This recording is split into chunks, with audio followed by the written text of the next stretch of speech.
kemenangan Zohran Mamdani merupakan penanda dari bangkitnya politik progresif di Amerika, khususnya di daerah New York. Zohran Mamdani secara mengejutkan menang pemilihan pendahulu atau primary election melawan mantan gubernur Andrew Cuomo dengan selisih poin 45% berbanding 35% dari suara yang sudah masuk, yaitu 95%. Artinya dapat dipastikan bahwa Zohran Mamdani ini akan mendapat balot untuk maju sebagai kandidat dari Partai Demokrat. Zohran Mamdani dalam melakukan kampanye banyak didukung oleh gerakan akar rumput ya.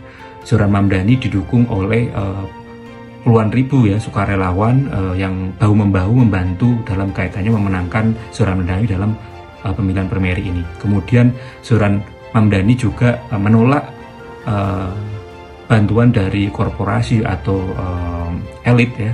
Dia menerima bantuan dari individu yang kemudian membantu dalam kaitannya kampanyenya.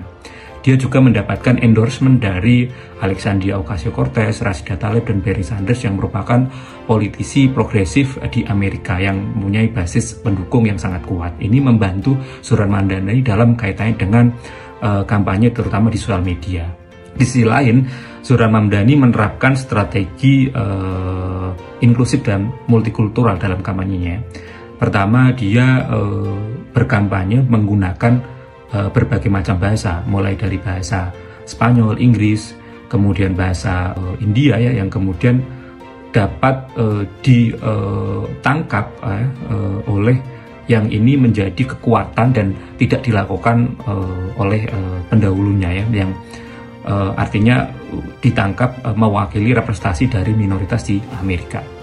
Kemudian Zohran Mamdani juga mengenalkan paket progresif ya, seperti paket ini berupa paket ekonomi progresif yang ditangkap oleh kalangan muda dan menjadi favorit. Misalnya seperti bus gratis, kemudian penitipan anak gratis, kemudian nantinya dia akan membuat supermarket yang didanai oleh pemerintah yang harganya lebih murah daripada supermarket yang ada, kemudian pajak progresif untuk orang kaya, dan janji kenaikan upah minimum di Amerika, upah minimum khususnya di kota New York.